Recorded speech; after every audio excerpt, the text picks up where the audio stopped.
hour number 2 on a Wednesday edition of Birds 365. You got Mac and Mac, Don McMullen and Jody McDonald here talking Philadelphia Eagles football with you on the JAKIB Media YouTube channel.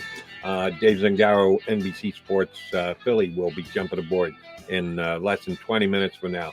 JM, you and I have a little bit of a discrepancy as to how draft picks are handled and evaluated once they've already been on the football field. They have a value before you ever take them. Then they show up and they start to play, and you can evaluate them.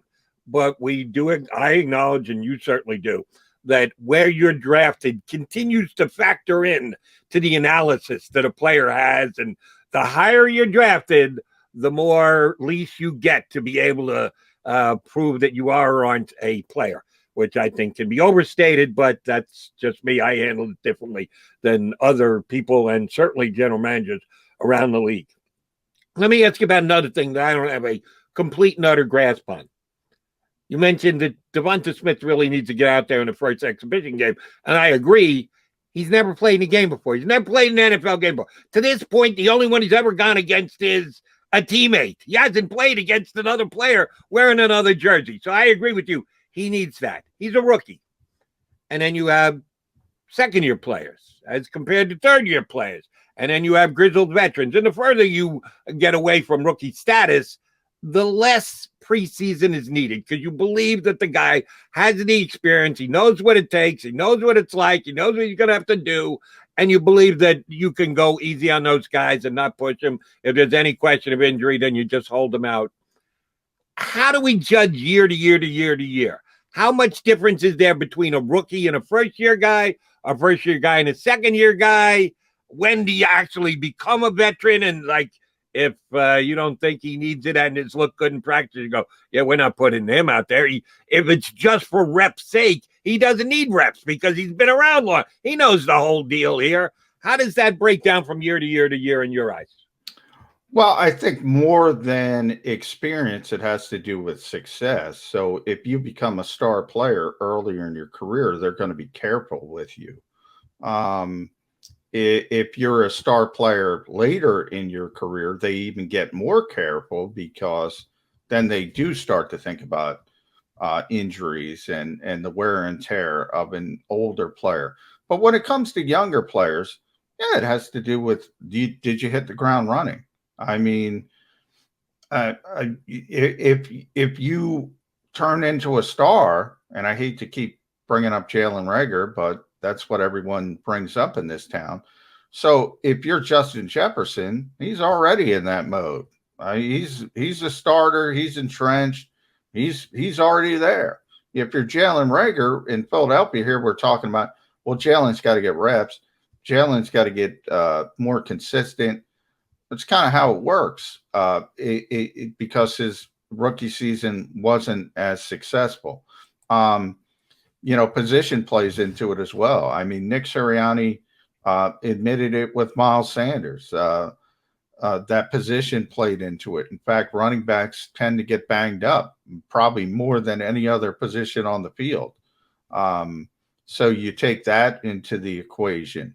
So it's always a case-by-case basis. But more than experience, it has to do with success. If you're successful early, you're in the program, so to speak.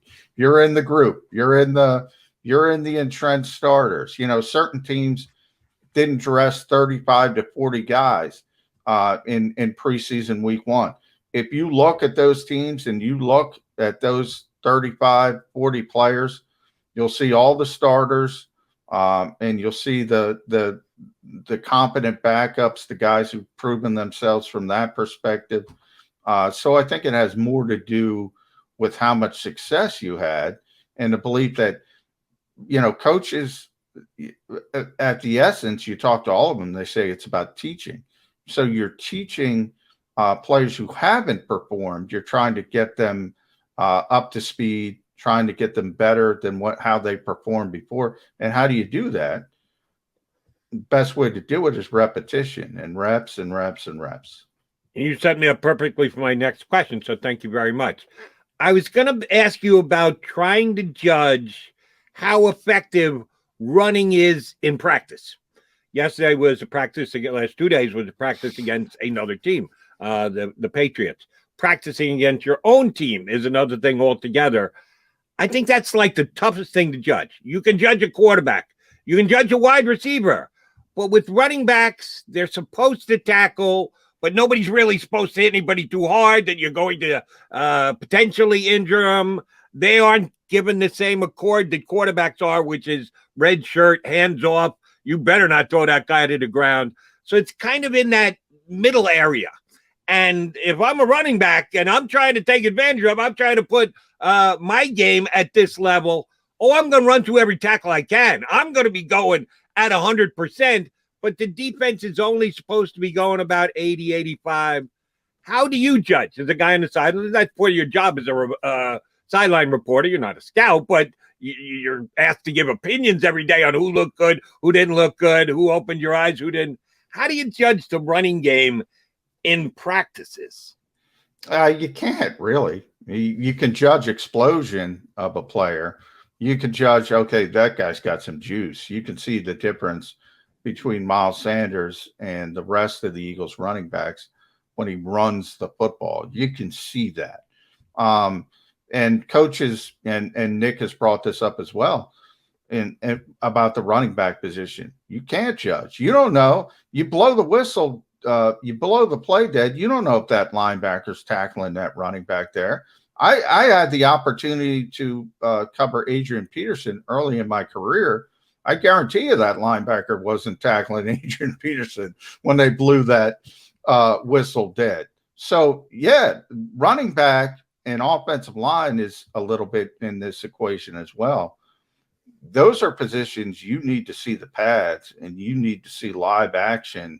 And those are probably the two most important positions when it comes to evaluation with preseason games, because you do get to see live reps. You do get to see tackling to the ground. You do get to see all that. Everything else, you can see the athleticism, even defensive line. You can see how their athleticism, how they pass rush. You can kind of get a feel for it. You could certainly, the 7-on-7s, the receivers, D-backs, you could certainly get a feel for that. Running back, offensive line, you got to have the pads on. You have to. Let me, and if that's the case, do we expect to see Miles Sanders this week? Is he going to play against it? If they're protecting him from injury in the first preseason game, you got to think they're going to be protecting him from injury in the third preseason game. So is this it? We'll see a couple of Miles Sanders handoffs, and then it's going to be ready for week 1 against the Falcons? I think so. I think he'll play a little bit, and whatever he does, it's going to be interesting because I think Jalen Hurts needs to play, as I said, a quarter. We'll see what the coaches think. And you're not going to have Miles out there for a quarter. You're probably not going to have Brandon Brooks and Lane Johnson out there for a quarter, maybe Jason Kelsey as well. So you're going to have Jalen Hurts behind Nate Herbig, Jack Driscoll, Matt Pryor, players like that. But I think you need to do it. The receivers need to play. But I think they're going to be cautious with Miles because of the position more than anything else, and the fact that you're liable to get banged up. And also the second part is I think this is going to be an RPO heavy offense when the regular season gets here. So you need Jalen Hurts to be up to speed. He needs the reps. Miles has already proven, what Miles can do. He needs, to be honest, he needs reps for pass receiving, pass protection. But I don't think they're going to ask him to do that. I think this is in fact, Nick Sirianni said it. This is going to be a committee-style approach. And they're going to have Boston Scott and Jordan Howard and Kenny Gainwell to do some of those other things. But when it comes to first, second down, when it comes to the running game, the traditional running game, it's going to be RPO heavy, and it's going to be Jalen Hurts and Miles Sanders. You ran 3 names down there behind Miles Sanders, and they're the 3 most obvious names. I know you do your challenge every year to come up with Eagles' 53-man roster. they're going to do your work for you, cut it down from 90 to 80. So I'm sure you're not going to put your 53 out until after next week's cuts. But when do you have that in? And right now, I don't want you to completely tip your hand because you never know, the competition could be watching, John. How many running backs do you think the Eagles are going to keep? 4, and I just named them. Yeah, those are that four. cut and dry, huh? Yeah. I'm not worried about not tipping your hand here, buddy. I'm a former champion. I'm not afraid of this. Okay. 50, first of all, the 53, we do it after the Jets preseason game. So that night you have to have it in. And because there can be something like the pandemic. I argue with Bo Wolf. I think the pandemic screwed everything up, but we'll keep that in-house. That's inside baseball. But nonetheless, you get a good feel. I think in the last 4 years, I came in first, second. So I've never fallen below a tie per second. So if you're watching practice every day, you got a pretty good beat on who the 53 is going to be. I will say it's more difficult. What's made it more difficult is the expanded practice squad and the ability to put veterans on the practice squad, because now you got to factor in who they might think that they can get a veteran through waivers, and they might keep a younger player, probably doesn't deserve a roster spot, but we talk about Howie Roseman. You want to keep your draft picks as his GM. So you have that, makes it a little bit more difficult. And then the second part is the injured players. Remember, if you're put on injured reserve before the final 53, you're done for the season. Correct. So Landon Dickerson is an example of this. When do the Eagles believe he's going to be ready? If it's going to be 6-7 weeks, they can put him on the PUP list. No big deal. He's out 6 weeks. If they think it's going to be quicker than that, they have to carry him on the 53, and then they can place him on injured reserve and bring him back after 3 weeks. So it's a little bit more complicated with the COVID pandemic changes they've made. All right, then I'll ask this of you, and then maybe we can just carry over with Dave Zangaro because he might have a different and or varied opinion. Cutting down to the 53.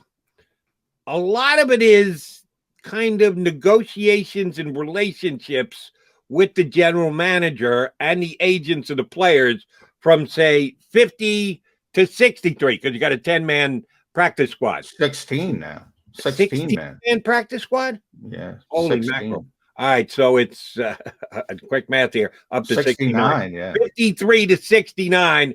You bring the guys back. You really like them. You tell them you got a chance to be added to the regulation roster, and you might try and sneak through and say, listen, we're doing this just for now because then we're going to flip somebody to injured reserve, which means we're going to put you right back on the 53. So we'll re-sign you, because guys get cut and then re-signed by their team immediately thereafter, playing machinations with the numbers and the spaces on the roster. How good is Howie Roseman at that game?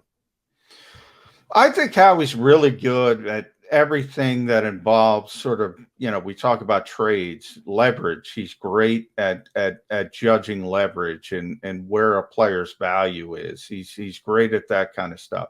He's obviously great at the salary cap stuff. He's great at the juggling that you just mentioned. He's really good at that stuff. The questions with Howie Roseman generally deal on personnel, and he's got to lean on Andy Weidel and his scouting staff. And how much does he do that? How much does he go off their advice? Does he take the coaching staff's view in mind? Jeffrey Lurie comes into it as well. That's the part we're kind of murkier on. All the other stuff, he's really good general manager. I know I'm going to get yelled at. He's really good. He's really well respected around the league for that kind of stuff. But the end game is personnel, and the end game is getting good players. I will say the juggling of the practice squad, remember, and every year people forget, they say, how can you get this guy through waivers? If you're really, really good, you might get 3 players claimed on waivers. if you're one of the most talented teams in the NFL, not a ton of guys are going to get claimed on waivers, because you have to understand other teams have been working with their guys through the spring and summer, and they're more comfortable with them. They don't want to bring in a young kid they don't know. Now, sometimes they love somebody in the draft and they say, this kid's going to be a really great player. And yeah, they'll go in that direction and take a flyer. But it's not going to be massive. If you cut guys, most of them are going to be willing to come back on the practice squad. The vast majority. Nobody's going to say, oh, I'm going to go on the practice squad of another team where they'll be starting from square one. Now, if they get a regular job, if they get a 53-man roster, yeah, they're gone. They're going to get claimed on waivers, though. So as far as getting guys back for the practice squad, it's pretty easy. Let me ask you about one specific guy, because I know you have a somewhat strong opinion on him. Tyree Jackson made couple more nice catches in the last 2 days against the Patriots. Has looked good, and basically throughout the camp, the converted quarterback, the tight end. They've got already 3 tight ends. And Zach Ertz looked like he's going to be here. And we know about Dallas Goedert, and give Richard Rodgers his props. He was really solid for the Eagles last year. Pick him up off the scrap heap, had the injuries at tight end. All he did was go out and catch balls for both Jalen Hurts and Carson Wentz last year. And I think he got some guaranteed money when he signed as a free agent. Granted, it was later in the free agency year, but he certainly looks like he's worthy of keeping. Tyree Jackson is a guy they should like and want to be able to keep. As an undrafted guy, do you believe you can put him out there and not get him claimed and bring him back from the practice squad? Or do you think they actually have to go 4 tight ends deep with their 53 to protect Jackson? Yeah, that's an interesting one. Probably the most interesting one. It's a good example of what I was talking about. You might have to keep him on the 53. And the more buzz that Tyree Jackson creates, because the athleticism, he's not ready to play right now. But the athleticism, you can see the developmental ability. You can project him a couple years down the road. He might be a really good tight end in this league. I compare him in a lot of ways to Jordan Mailata from the standpoint of his first couple seasons. Jordan wasn't ready to play, but they kept him on the 53 because they were concerned somebody would see the size and the athleticism and say, okay, let's take a flyer. I think you see the same thing developing at tight end with Tyree Jackson. The interesting part then is Richard Rodgers. Can you get Richard Rodgers through waivers and get him on the practice squad? Because now you can put veterans on the practice squad. Would he even be willing to do that?